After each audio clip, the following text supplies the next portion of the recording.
As we work towards achieving our decarbonisation goals, it is becoming increasingly clear that trust is a critical element of the energy transition.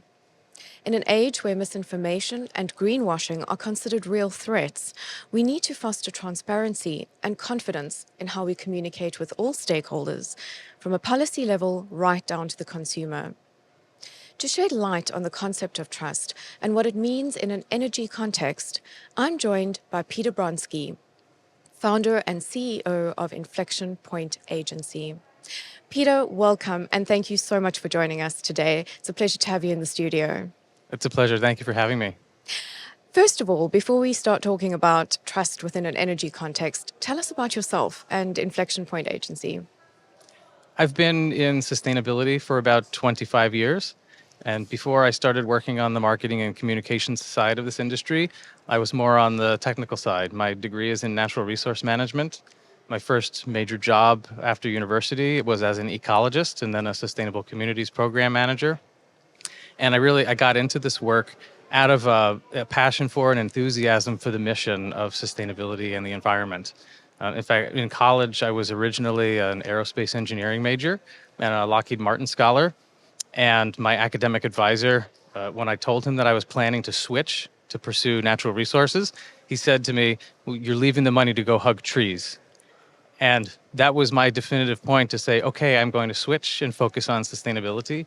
And that's what I've been doing for 25 years. Inflection Point Agency I founded in 2017 to specifically focus on strategy, marketing, and communications in the sustainability sector. So that includes for us renewable energy, electric vehicles and charging infrastructure, green hydrogen, industrial decarbonization, and climate tech innovation. And as our name implies, Inflection Point, our focus is on bending the curve. And we really think about two different curves. One is scaling the curve of solution adoption so that low carbon solutions are adopted faster, and bending the curve of emissions reductions to achieve a net zero world sooner. And so we work with organizations and companies around the world, large tech companies, climate tech startups, NGOs, electric utilities, government agencies to advance low carbon solutions. Thank you for providing that context, Pete. I want to talk about trust. Why is it such an important part of the energy conversation at the moment? Trust underpins everything that we do from a decision-making standpoint. Spreadsheets and now artificial intelligence inform decisions, but they don't make decisions. Ultimately, there's a human being in the seat or behind the wheel making those decisions. And trust and confidence, which I think is paired very closely with trust, is fundamental to how we say yes or no to solution adoption or to passing new policies or legislation or to creating consumer confidence that they will embrace a new category of solution, whether that's electric vehicles or heat pumps or anything else. Where, in your opinion, are the biggest gaps in trust, and what is creating these gaps, in your opinion? I think first it's helpful to think about the different categories of trust or where trust is failing. And so I think there's at least three of those. There is passive trust issues, and that's where you have persistent misinformation, but it's not active. It might be a myth that has not been disabused yet in the industry. A common one that I'm sure a lot of folks have heard is that you cannot balance a reliable power grid with variable renewable generation. Of course, if you work in solar or wind or demand side flexibility, you understand that that's not necessarily a true statement. But that's a good example of passive misinformation or myths that are still out there.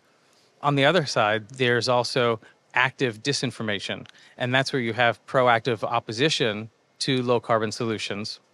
And so in that case, whether it's a coordinated opposition campaign, a specific organization, a specific individual, they are seeding proactively disinformation that undermines confidence and trust in the solutions that so many folks in this industry are working toward.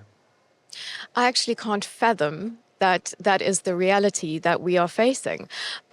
So would you say that there are specifically main sources of misinformation that you could highlight for us? I mean, in terms of specific sources, you see some of it in social media, for sure. And now the age of AI and generative AI is creating new frontiers for sources of information because it is now cheaper and faster and easier to produce misinformation and disinformation than it has been before. And because that misinformation has become ubiquitous, it has made all of us on any side of an issue suspicious of the information with which we are presented. And when we have lost trust in the information, then we start to question the solutions themselves. And so AI and how it intersects with social media is a big piece, but we also see it with things like local community opposition to siting of renewable energy projects. Ultimately, we're seeing the decision points for deploying new solar, new wind, new solutions really play out at the local level. And the way that communities are reacting to that is partly in response to the information that they are hearing from their peer groups. And in some cases, that information is supportive of clean energy. In other cases, it's actively in opposition to it. So it could actually be fostering the NIMBYism that we hear so much about, where perhaps people are actually almost objecting to some of these renewable energy projects, possibly from a lack of information or understanding.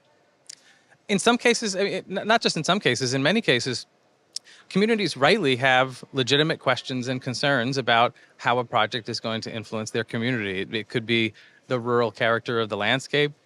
It could be questions about impacts on a local water supply or farming or any other thing that is a community priority. And so those are legitimate questions for them to raise, but you want them to evaluate a project or a solution on its true merits and its true value, and not on a mistaken belief because of misinformation that they have received, either because, again, those myths that have not been disabused are still circulating within their circles, or because they've been on the receiving end of campaigns that have tried to turn them against clean energy projects.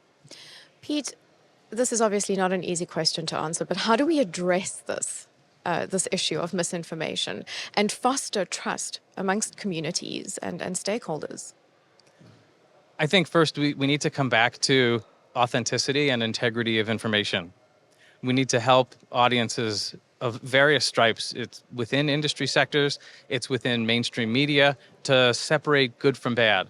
And when I say good from bad, it's not just good information from bad information. It's good actors from bad actors, good projects from bad projects. And good bad perhaps makes it sound too binary or too polarizing. But we need to bring back in a belief that you can make sound decisions on the basis of informed information. And so I think that's where we have to start. But we also need to come back to fundamental roots of building relationship with other human beings. Again, coming back to this idea that humans are the ones in the driver's seat.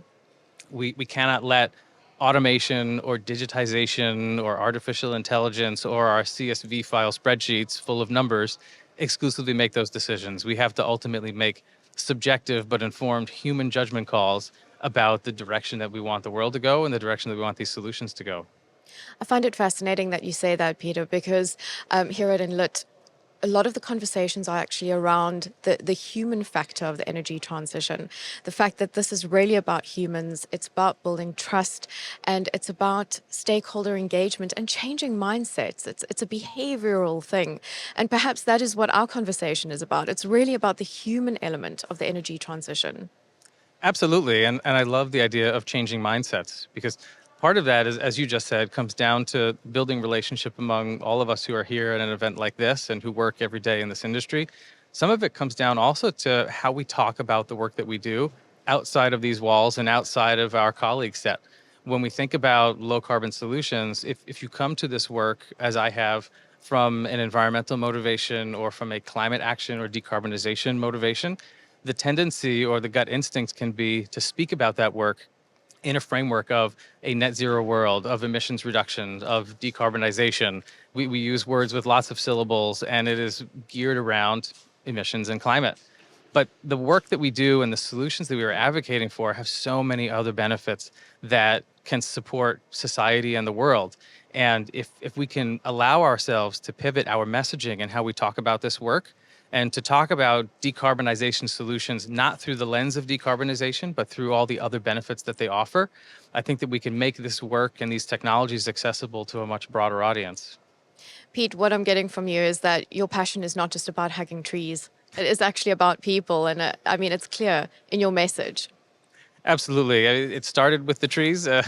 but it has certainly expanded far beyond that. And now it's all encompassing. The intersections of this work are everywhere now. The electric vehicles are a great example where two sectors that previously did not have much crossover, the power grid and transportation, are now merging into one super sector. And so what do we do with that? And how can we move forward?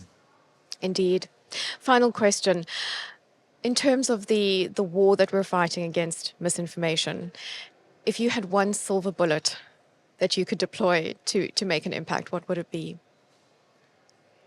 The personal answer for me, I wish I could make AI go away. Yeah, as I walk around an event like this, and as I look at the solutions that are being put out there, AI is ubiquitous, and I understand the powerful tool that it can be to advance climate action and decarbonization solutions. Everything from energy optimization to uh, digesting satellite imagery information to anything else. There's a tremendous role for it. At the same time, from as a communicator and as a marketing specialist, I see the undermining role that it can have in again coming back to this idea of trust and confidence.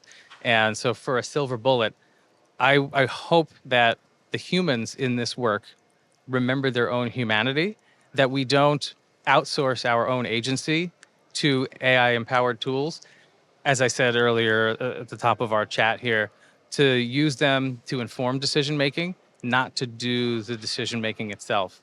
And so I hope ultimately the silver bullet are all the people working in this industry, and we just need to lean into that. Wise words indeed. Pete, thank you so much for joining us. It's been an absolute pleasure to have you here today. Thank you again for having me. And to our listeners, thank you for joining us. If you enjoyed this talk, please do subscribe to the Energy Transitions podcast for more talks like this. And you can subscribe at enlit.world.